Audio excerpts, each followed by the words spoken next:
Lower. Better. Sa EDSA, Usad Pagong is live! Kaya kung ako ikaw at ikaw sila, mag-EDSA na tayo! EDSA! Kasama mong natatrap. Diego Bandido!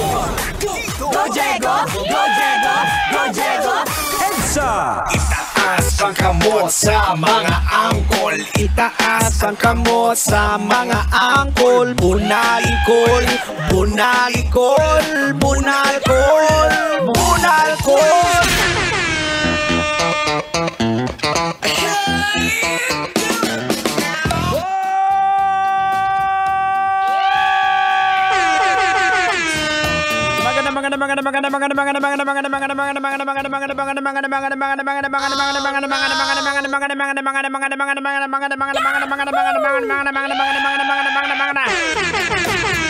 Magandang gabi, Metro and Mega Manila, Philippine Standard Time. It is now 30 minutes after 7 o'clock, and you are still locked in right here on Metro's number 1. This is 90.7 Love Radio, broadcasting live across City by the Bay, coming right up to you with all the biggest and the hottest hits, straight up until 9 o'clock in the evening. And you still got me on the MIC. My name is Diego Bandido. Aray! Bakit na naman, Tang? Ay, peste ka, bida-bida ka na naman, nag-English-English ka na naman. Aragoy! Hindi, kasi nai-excite lang ako kasi tomorrow ay may milestone na mangyayari. Sige. Ano ibig sabihin ng milestone? Milestone, yung mile tsaka stone. Ay, sige na nga.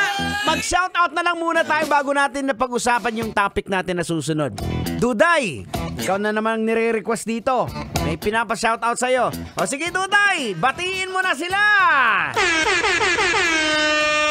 Hello po sa inyong lahat. Good evening po. Magandang gabi po mga uncle at mga auntie. Ako po si Duday, ang batang makulit at ang batang mahilig sa donut. I love donut. Oh, I love donut. Donut. Duday, sabi ko bumati ka na. Huwag kumanta. O sige na, bati na. Pasensya na po, Uncle Diego. Ito lang babatiin ko po na magandang gabi sa lahat po na nakikinig, lalong-lalo na po dyan sa may Novaliches Bayan. Kay Sammy Bakery, nakikinig po sila palagi sa Lab Radio. Diba, Bakery, wala ba kayong donut dyan? Pambira, sabi lang sa'yo, Duday, bumati ka lang eh. O sige na, eto na. Mga kabisyo, wag na natin patagalin to. Abay nako, pag-usapan na natin to. Transgender at kanyang nobyo ikinasal sa Lipa City, Batangas. Oh no! Isinagawa ng isang LGBTQ Christian Church sumano. Oh no!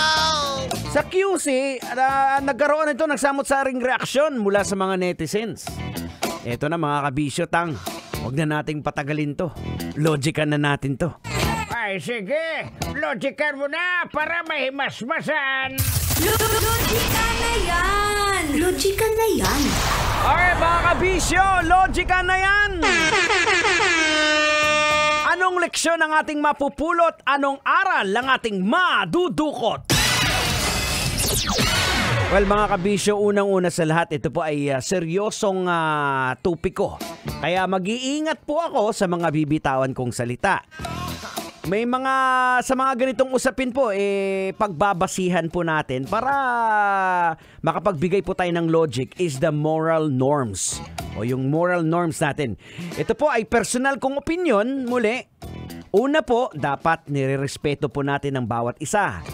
Hindi po natin pwedeng husgahan ang isang tao kung ano po siya dahil sa kanyang orientation, bagkus iparamdam po natin na naiintindihan natin para para nang sa gayon ginagawa natin ito iparamdam natin sa kanya, di ba? Na kung kanyang pagkakamali, pero dapat ginagawa po natin ito na may pagmamahal. We should always correct a person with love. Hindi po pwedeng bubulyawan mo, sisigawan mo, huhusgahan mo. Kasi instead na ma-realize ng isang tao ang kanyang pagkakamali, lalo pong magre-rebelde at lalayo yun.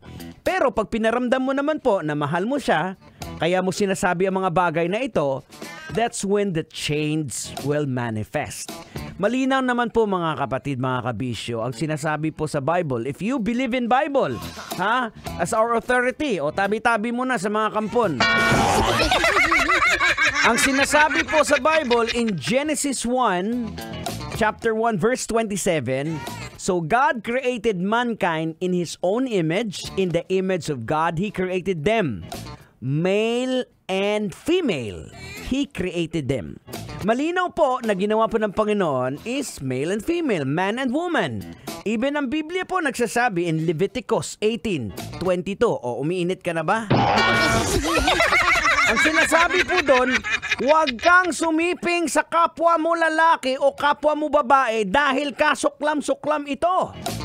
Well, kung nasasaktan ka sa mga salitang ito, that's how supposed to be the Word of God. Nasasaktan ka. Kasi sabi nga, ulit, Otto, nagliliyab ka na. May follow-up pa mula sa Hebreo 4:12. Sapagkat buhay at mabisa ang salita ng Diyos, at higit sa matalas kaysa sa alinmang espadang magkabila ang talim. Tumatagos ito hanggat kaluluwa at espiritu at hanggang kasukasuan at kaloob-looban ng buto. Nalalaman nito ang pinakamalalim na inisip inahangad ng tao. Halimbawa, di ba? Pareho lang sa pinagsabihan ka ng asawa mo, Manong, na lasenggo, babaero, nasasaktan ka. Kasi, totoo. Aragon! Maluoy ka. 36 minutes after 7 o'clock. Ito pa rin po ang programa ng EDSA. Good evening, Metro Manila. Sasakyan si